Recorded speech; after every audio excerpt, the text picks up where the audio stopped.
miyembro ng KBP, Kapisanan ng mga Broadcaster ng Pilipinas. Ang susunod na dula ay may temang mapangahas at kontrobersyal.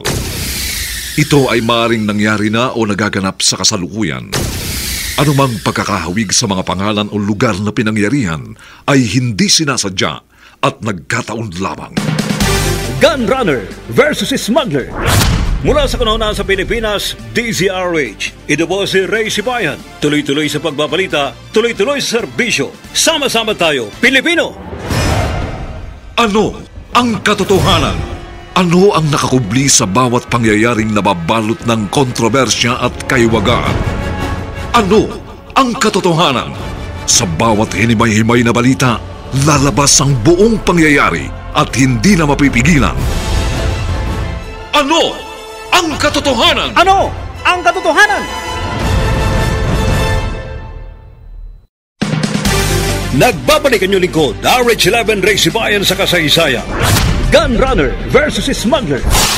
Dito lamang sa Ano ang Katotohanan?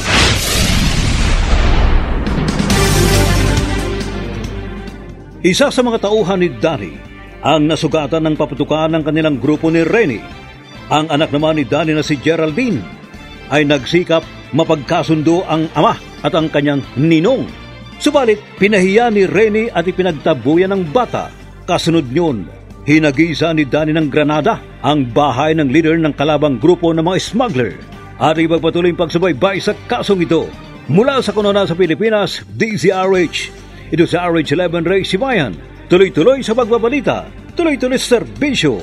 Sama-sama tayo, Pilipino. Dito lamang sa Ano ang Katotohanan?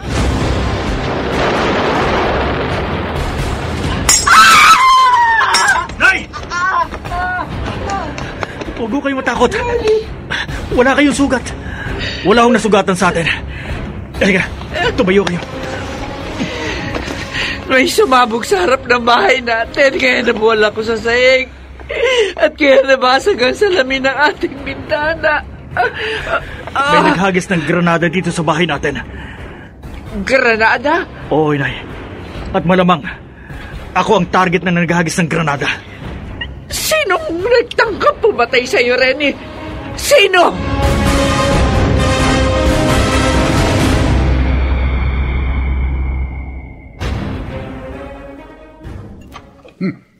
Malamang, ako ang pagkinalaan ni Renny o ang ating grupo na naghagis ng granada sa bahay nila, Tibo. Eh, sigurado yung Danny.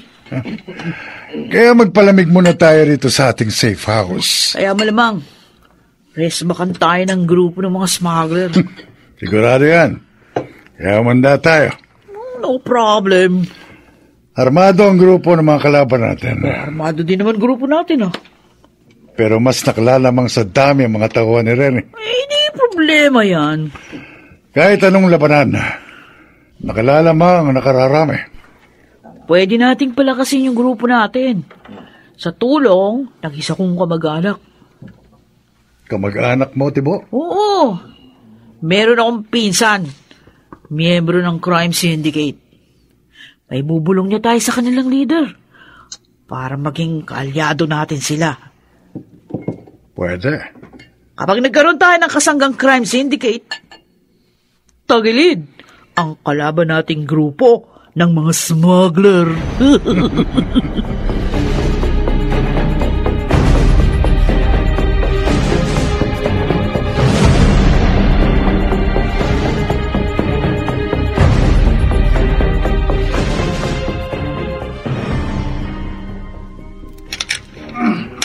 Tama lamang.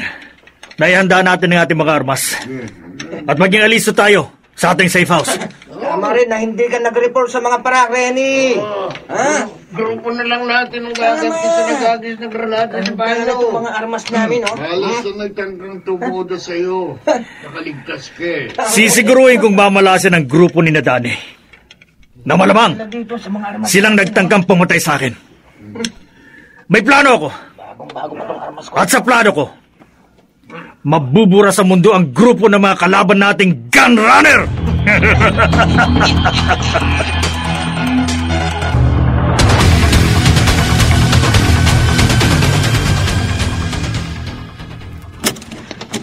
Al! Pasok kayo, Tibo. Libre na sa akin ang kasama kong pagdating nyo. Grabe. Ang higpit ng seguridad bago kami nakapasok ng leader ko dito sa safe house nyo, Insan. Protocol yan sa aming grupo, Insan. Ganun? O ano ba atin? Maaari ko bang makausap ang leader ng inyong sindikato? Wala rito ng aming boss eh. Pero pwede ko siyang papuntahin dito kung kailangan. Kung importante. Importante ang sadya namin sa kanya. Siguraduhin nyo lang na magugustuhan ng boss ko ang sadya nyo. Dahil masama siyang magalit. Kapag inabala nyo lang ang boss ko, baka hindi na kayo makalabas ng buhay dito sa aming safe house.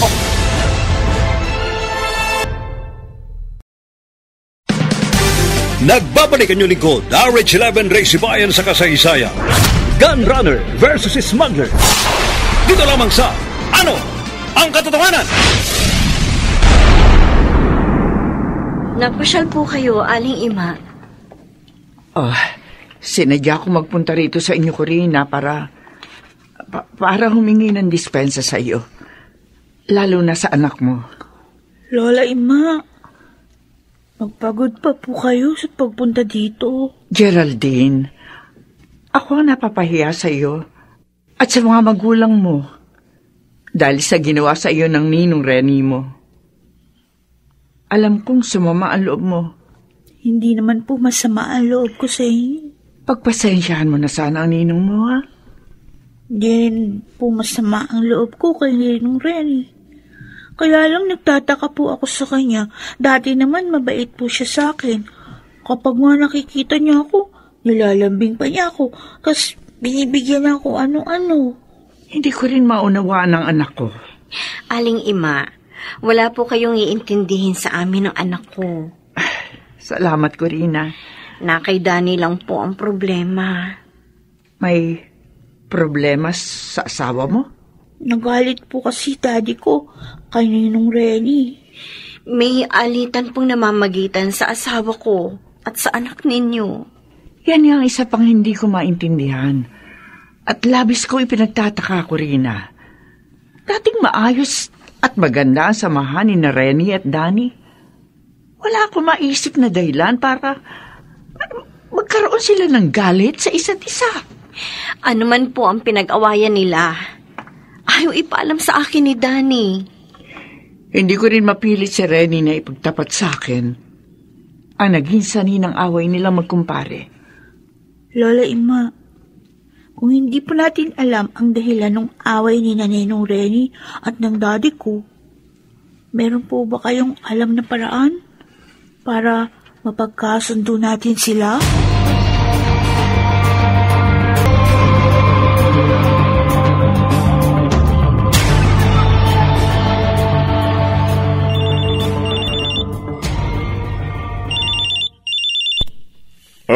Al. Boss Mandy, busy ka ba? Hindi naman. May bisita lang ako rito sa bahay.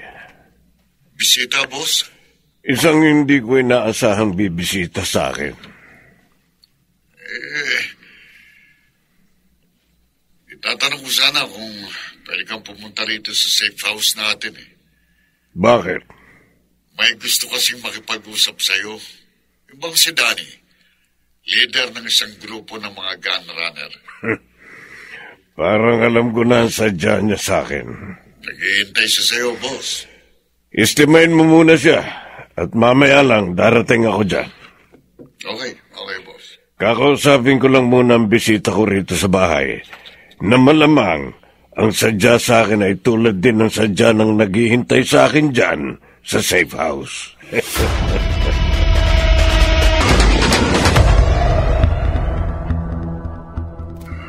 Danny, uminom tayo.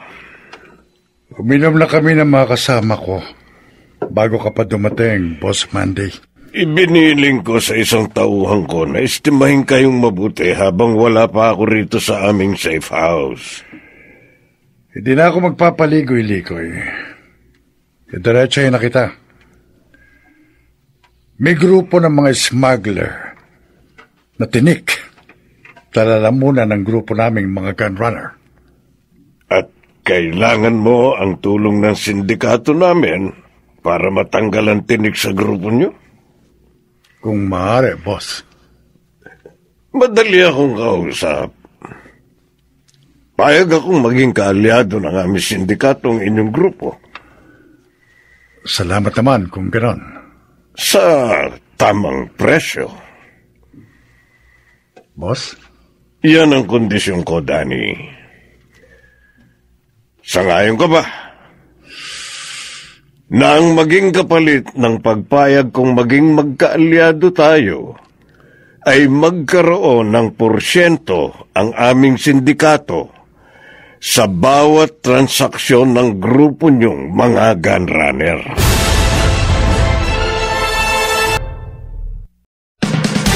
Nagbabalik ang inyong lingkod, RH11 Ray Sibayan sa kasaysayan. Gunrunner versus Smuggler. Dito lamang sa Ano ang Katotohanan?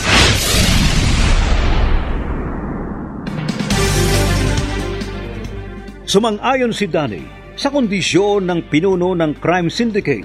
Lingid sa leader ng grupo ng mga gunrunner, nakipag-alyansa rin si Rennie sa organisadong grupo ng mga kriminal para magkaroon din ng proteksyon ang kanilang pangkat na mga smuggler. Aring ipagpatuloy pagsubaybay sa kasong ito. Mula sa kunana sa Pilipinas, DZRH. Ito sa RH11 Ray Sibayan. Tuloy-tuloy sa pagbabalita. Tuloy-tuloy sa serbisyo. Sama-sama tayo, Pilipino. Dito lamang sa Ano ang Katotohanan?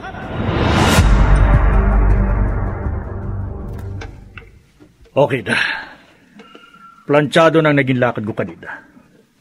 Napapayag ang kausap ko.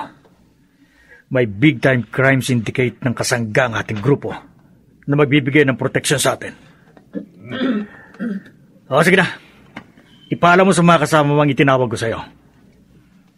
Ano na naman yung narinig ko, Rennie? Wala ho, Nay. Maliwanag ang sinabi mo sa kausap mo sa cellphone. May kinausap kang sindikato na magbibigay ng proteksyon sa inyo ng mga tauhan mo. Nagsisiguro lang ako na hindi madidihado ang aming grupo. Pero bakit kailangan palakihin mo ang gulo? Ang away niyo ni Danny. Gayon pwede naman kayo magkasundo ng kumpare mo? Wala na akong pag-asang magkasundo pa kami, Nay. Rennie! Habang buhay na ho kami magiging mortal na magkaaway ni Danny.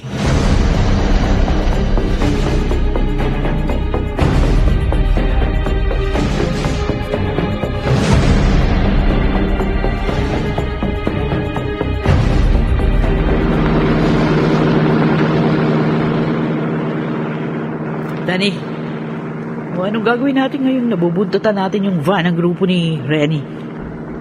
Idikit mo itong kotse natin sa kanila, Tipo. Makikipag-inkwentro ba tayo sa kanila? Oo. Dahil tinawagan ko ng kaalyado nating sindikato. Okay. Papunta na rito ang magbibigay ng proteksyon sa ating grupo. Uy, naamoy yata tayo ng grupo ng mga smuggler. Binilisan nila yung pagpapatakbo ng sasakyan, no? Pamilyar kasi sa kanila itong kotse natin. Ayun!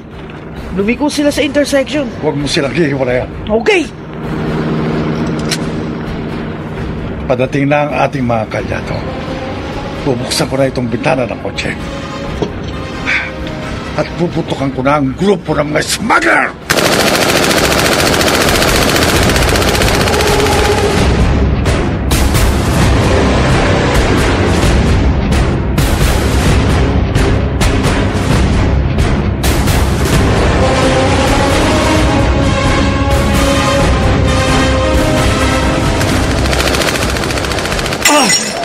Pinuputukan tayo ng grupo ni Nadani. Ayun, bumarada rin sila malapit sa atin. Pero natawagan ko na. At padating na ang ating mga kalyado. Kakasa tayo sa grupo ng mga gunrunner. Magkaubusan na kung magkakaubusan!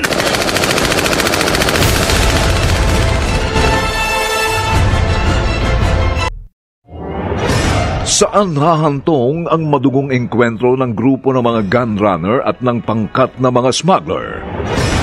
Mga nagsiganap, Bobby Cruz, Chiquit del Carmen Amor, Maynard Landicho Jr., Rosana Villegas, Dionel Benjamin at Susan Robles. Special Sound Effects Jerry Mutiak. Technical Supervision Eric Lucero at Bong Muyar. Musical Scoring Buboy Salonga.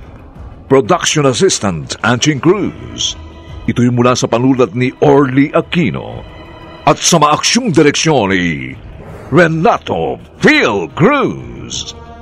Ito po ang inyong kaibigan June Martin Legaspi, nagkaanyayang lagi na ay subaybayan ang bawat makatotohanang kasaysayang nakapaloob sa ating dunang. Ano ang katotohanan?